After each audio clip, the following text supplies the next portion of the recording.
आपल्या आयुष्यात काही क्षण असे येतात जेव्हा एकच संवाद आपलं भविष्य ठरवतो. नातं टिकेल की तुटेल, नोकरीत प्रगती होईल की नाही, घरात शांतता राहील की तणाव वाढेल, ह्या गोष्टी कधीकधी एका छोट्या संवादावर अवलंबून असतात. हेच ते क्षण असतात ज्यांना आपण म्हणतो क्रुशियल कॉन्व्हर्सेशन्स, म्हणजे अतिशय महत्त्वाचे संवाद. क्रुशियल कॉन्व्हर्सेशन्स या पुस्तकाचं खरं तत्त्व हेच आहे की अशा नाजूक आणि कठीण परिस्थितीत सुद्धा आपण शांतपणे, समजून, आदराने आणि योग्य शब्दांमध्ये संवाद कसा करायचा. आपण बऱ्याचदा समजतो की चांगला संवाद करायला खूप शास्त्र लागते, पण खरं पाहिलं तर चांगला संवाद हा काही मोठ्या गोष्टींवर नाही तर लहान सहान सवयींवर उभा असतो. सुरुवातीला हे समजून घेऊया की क्रुशियल कॉन्व्हर्सेशन म्हणजे नक्की काय. ऑफिसमध्ये कोणाला प्रामाणिक फीडबॅक देणं, घरी नात्यात असलेल्या तणावाबद्दल बोलणं, मित्राच्या चुकीच्या वागण्याबद्दल चर्चा करणं, बॉसकडे पगारवाढ मागणं, कुटुंबात पैशांच्या प्रश्नांवर बोलणं, टीममध्ये मतभेद मिटवणं, हे सगळे क्रुशियल कॉन्व्हर्सेशन्सचेच प्रकार आहेत. यावेळी आपल्याला भीती वाटते की समोरचा रागावेल, वाद वाढेल, नातं खराब होईल किंवा आपली इज्जत जाईल. आणि हीच भीती माणसाला दोन टोकांवर नेते. एकतर आपण चूप बसतो, नाहीतर भडकून बोलतो. दोन्ही चुकीचं आहे. या पुस्तकात सांगितलं आहे की संवाद कठीण होतो 3 गोष्टींमुळे. डाव खूप मोठा असतो, भावना तीव्र असतात आणि मतं वेगळी असतात. पण याच क्षणी योग्य पद्धत वापरली तर संवाद आपल्यासाठी शक्ती बनतो. सर्वात आधी आपल्याला समजून घ्यावं लागतं की संवाद बिघडतो कसा. बऱ्याच वेळा आपल्याला काहीतरी धोका वाटतो, नात्याचा, आदराचा किंवा भविष्यातील. मेंदू लगेच लढा किंवा पळा या मोडमध्ये जातो. त्यामुळे आपण किंवा तर आक्रमक होतो किंवा पूर्ण गप्प बसून जातो. पण जिंकतो तोच जो शांत राहून बोलतो, समोरच्याला आपला साथी समजतो आणि प्रश्नावर लक्ष केंद्रित करतो. या पुस्तकातील एक अतिशय महत्त्वाची शिकवण म्हणजे आपल्या मनातली कथा ओळखा. एखाद्या परिस्थितीवर आपण प्रतिक्रिया देतो ती त्या क्षणी केलेल्या आकलनावर नाही, तर आपल्या मनाने तयार केलेल्या कथेवर असते. समोरचा माणूस उशिरा आला तर आपण लगेच तर्क करतो, हा मला महत्त्व देत नाही, हा नेहमी बेजबाबदार आहे. पण खरे कारण वेगळेही असू शकते. आपण गोष्ट बिघडवत नाही, आपणच ती मनातल्या मनात बिघडवतो. त्यामुळे पहिलं काम असतं गोष्ट थांबवणं आणि विचार करणं की मी जे मानतो ते 100% खरं आहे का. यानंतर येतं सर्वात महत्त्वाचं तत्त्व, संवादात सुरक्षितता निर्माण करा. समोरच्याला असं वाटायला हवं की आपण त्याचा आदर करतो, आपण त्याला तोडून बोलणार नाही, त्याच्यावर हल्ला करणार नाही. ही सुरक्षितता आली की संवाद खुल्ला होतो. सुरक्षितता निर्माण करण्यासाठी फक्त एकच गोष्ट पुरेशी आहे, आपली नियत, म्हणजेच आपला हेतू स्वच्छ ठेवा. जेव्हा आपण शांतपणे म्हणतो की मी हे बोलतोय कारण मला हवंय की आपली गोष्ट नीट सुटावी, तेव्हा समोरच्याचा प्रतिकार आपोआप कमी होतो. त्यानंतर येतं दुसरं महत्त्वाचं तत्त्व, दिलातून संवाद सुरू करा. म्हणजे आपण आधी स्वतःला विचारा की मला खरंच काय हवं आहे. नातं टिकवायचं आहे का, एकमेकांना चांगलं समजून घ्यायचं आहे की फक्त स्वतःला बरोबर सिद्ध करायचं आहे. खरी नियत स्पष्ट झाली की शब्द, टोन आणि वागणूक आपोआप सुधारतात. पुस्तकात एक मोलाची गोष्ट सांगितलीये, सत्य बोला पण नम्रतेने बोला. कठोर सत्य बोला पण कठोरपणे नाही.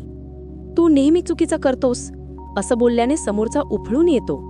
पण काही प्रसंगी मला असं वाटतं की आपण वेगवेगळ्या पद्धतीने विचार करत आहोत असं सांगितलं की संवाद खुला राहतो. तथ्य सांगा, आरोप नाही. काल माझ्या मेसेजचं उत्तर नाही मिळालं म्हणून मला वाटलं कदाचित तू व्यस्त होतास. हे सौम्य आहे, हे संवाद वाढवते. आणखी एक अत्यंत महत्त्वाचं तत्त्व म्हणजे सामायिक उद्देश शोधा. 2 माणसं एकाच दिशेला पाहायला लागली की वाद कमी होतो. गृहक्लेशातही दोघांनी स्वतःला आठवून द्यावं की दोघांचा उद्देश एकच आहे, आनंदी आयुष्य. ऑफिसमध्ये मतभेद असतील तर हे लक्षात घ्यावं की सर्वांचं ध्येय एकच आहे, प्रोजेक्ट यशस्वी करणं. सामायिक उद्देश मिळाला की भाषा मऊ होते, भावना स्थिर होतात आणि संवाद फलदायी होतो. यानंतर येतं ऐकण्याचं कौशल्य, जे या पुस्तकाचं हृदय आहे. बरेच जण ऐकतात कमी आणि उत्तर जास्त तयार करतात. ऐकणं म्हणजे फक्त कानाने आवाज ऐकणं नाही, ते म्हणजे समोरचं मन जाणून घेणं, त्याच्या भावना, भीती, गैरसमज आणि अपेक्षा समजून घेणं. जेव्हा आपण खऱ्या अर्थाने ऐकतो तेव्हा समोरचा माणूस सहज शांत होतो. त्याचा प्रतिकार कमी होतो आणि संवाद अधिक प्रामाणिक होतो. या पुस्तकात सांगितलं आहे की संवादात मौनही धोकादायक आणि हिंसाही धोकादायक. मौन म्हणजे मनात साठवून ठेवणं, बोलणं टाळणं किंवा फक्त परिस्थिती टाळणं. हिंसा म्हणजे टोमणे मारणे, आवाज चढवणे, बचावात्मक बोलणे किंवा आपलीच गोष्ट लादणे. दोन्ही नुकसानदायक. नैसर्गिक आणि प्रामाणिक संवाद तिथेच तयार होतो जिथे आपण ना चूप बसतो ना भडकतो, फक्त साधेपणे, शांतपणे आणि आदराने संवाद करतो. किताब एक सुंदर संकल्पना देते, म्हणजे शेअर्ड पूल ऑफ मीनिंग, म्हणजे सामायिक अर्थाचा तळाव. आपण जितक्या प्रामाणिक आणि स्वच्छ गोष्टी या तळावात घालतो तितका समाधानाकडे जाणारा मार्ग मोकळा होतो. आपण गोष्टी लपवतो, दडवतो किंवा टाळतो तितका गोंधळी वाढतो. म्हणून मोकळेपणाने बोलणं गरजेचं आहे. एखाद्या संवादात तापमान वाढलं की थांबणं शहाणपण आहे. काही क्षण शांत रहा, दीर्घ श्वास घ्या, भावनांना स्थिर होऊ द्या आणि मग पुन्हा संवाद सुरू करा. ब्रेक घेणं ही कमजोरी नाही, ते म्हणजे परिस्थितीवर नियंत्रण ठेवण्याचं चिन्ह. संवादाच्या शेवटी सर्वात महत्त्वाची गोष्ट म्हणजे निर्णय घेणं. फक्त बोलणं पुरेसं नसतं. कोण काय करणार, कसं करणार आणि केव्हा करणार हे अगदी स्पष्ट असायला हवं. स्पष्टतेमुळे गैरसमज कमी होतात, जबाबदारी वाढते आणि विश्वास मजबूत होतो. क्रुशियल कॉन्व्हर्सेशन्स आपल्याला शिकवतं की चांगला संवाद हा सुपर पॉवर आहे. तो नात्यांना आकार देतो, करिअरला उंची देतो, मानसिक शांतता देतो. रोजच्या आयुष्यात छोट्या छोट्या संवादांमध्येही ही तत्त्व वापरली तर आयुष्य खूप सोपं आणि सुखी होतं. आपण शांतपणे बोलायला शिकलो, दुसऱ्याला समजून घ्यायला शिकलो, तथ्य सांगायला शिकलो, सामायिक उद्देश ओळखायला शिकलो आणि सन्मान ठेवून संवाद करायला शिकलो तर आपले प्रत्येक नातं अधिक सुंदर होतं. ही पुस्तक आपल्याला सांगते, रागाऐवजी संयम निवडा, चूप राहण्याऐवजी प्रामाणिकपणे बोला, जिंकण्याऐवजी समजून घेणं निवडा.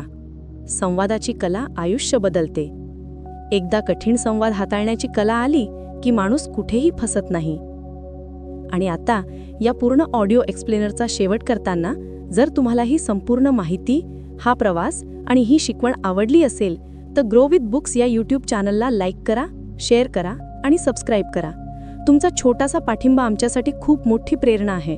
धन्यवाद.